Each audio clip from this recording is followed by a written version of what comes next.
Assalamualaikum warahmatullahi wabarakatuh. Halo semuanya, welcome back to my channel Yunuro Project. Pada kesempatan video kali ini gue akan ngebahas salah satu motor adventure dari pabrikan yang berlogo S, teman-teman. Wah, ini menarik banget. Ini bisa menjadi rival si Honda CB150X ya, teman-teman. Tapi ada tapinya. Nah, gimana tuh tapi ada tapinya? Kalian lihat kan video dari tadi yang gue tampilkan ada bertuliskan Haoju di bagian tangkinya. Nah, jadi motor tersebut dari Cina, teman-teman. Karena Suzuki di Cina itu kayak sahamnya tuh 50% dengan Haoju ini, teman-teman. Jadi mereka seperti kolaborasi, membentuk desain dan lain-lain pokoknya ya, teman-teman, untuk memproduksi sebuah motor. Motor adventure tersebut bernama Suzuki Haoju DL160, teman-teman. Terus kenapa tadi gue bilang bisa menjadi rival CB150X? Ya, kalau masuk ya, teman-teman, bisa jadi rival CB150X karena desainnya ini juga udah kental banget dengan nuansa adventure-nya, teman-teman. Walaupun kita ya masih bermimpi dulu ya, teman-teman. Kapan nih Suzuki Indonesia bangkit? Secara garis desain, Suzuki DL160 ini bisa dibilang baby Suzuki V-Strom 1050, teman-teman. Karena memang ini seperti versi kecilnya gitu ya, dengan ciri-ciri berupa headlamp LED yang bertumpuk di bagian depan. Terus untuk moncongnya juga menggunakan model paruh burung yang seirama dengan desain shroud tangki sampingnya.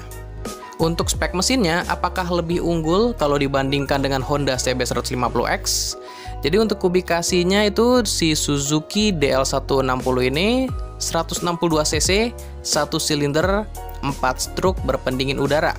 Ukuran bor struknya 60 x 57,4 mm dengan perbandingan rasio kompresi 9,65:1. Dengan spek mesin tersebut, motor ini dapat mengeluarkan daya maksimum di angka 11 kW pada putaran mesin 8000 rpm dan torsi puncak di angka 14 Nm pada putaran mesin 6500 rpm. Power dan torsi tersebut disalurkan ke roda belakang melalui transmisi manual 5 percepatan ya, teman-teman. Kalau secara data ini walaupun cc-nya lebih gede ya, teman-teman, dengan Honda CB150X, tapi powernya lebih besar sedikit Honda CB150X di angka 11,5 kW ya, teman-teman. Dan torsinya itu lebih besar Suzuki DL160. Beda 0,2, teman-teman, karena Honda CB150X torsinya itu 13,8 Nm, padahal kubikasi mesinnya 149 cc ya. Sementara di bagian kaki-kaki Suzuki DL160 untuk peredam kejutnya di bagian depan menggunakan suspensi teleskopik dan di belakang menggunakan suspensi monoshock yang dapat disetting ya, teman-teman. Terus untuk pengereman di depan dan belakang sudah pakai cakram, velgnya pun pakai velg palang ya, teman-teman, yang dibalut dengan ban berukuran 100/80 ring 17 untuk roda depan dan 130/70 ring 17 untuk roda belakang. Karena Suzuki DL160 ini bergenre touring, maka memiliki tangki bensin yang besar, teman-teman, sebesar 13 liter. Dan klaimnya konsumsi BBM-nya itu mencapai 100 km pada pengisian 1,97 liter, hampir 2 liter ya, teman-teman. Itu bisa menempuh 100 km berdasarkan pengetesan WMTC. Jadi kalau diisi full tank tuh 13 liter bisa menempuh jarak 650 km, teman-teman. Sekarang kita akan beralih ke bagian fitur ya, teman-teman. Jadi si Suzuki DL160 ini di bagian sistem pencahayaannya sudah full LED. Jadi itu bisa dipastikan pencahayaannya lebih terang ya, teman-teman. Selain itu, di fitur keamanan, Suzuki DL160 punya fitur ABS dual channel. Dan ada juga fitur hazard ya, teman-teman. Tapi namanya kalau di Cina sana bukan hazard, teman-teman, melainkan emergency light switch. Tapi bukan itu aja.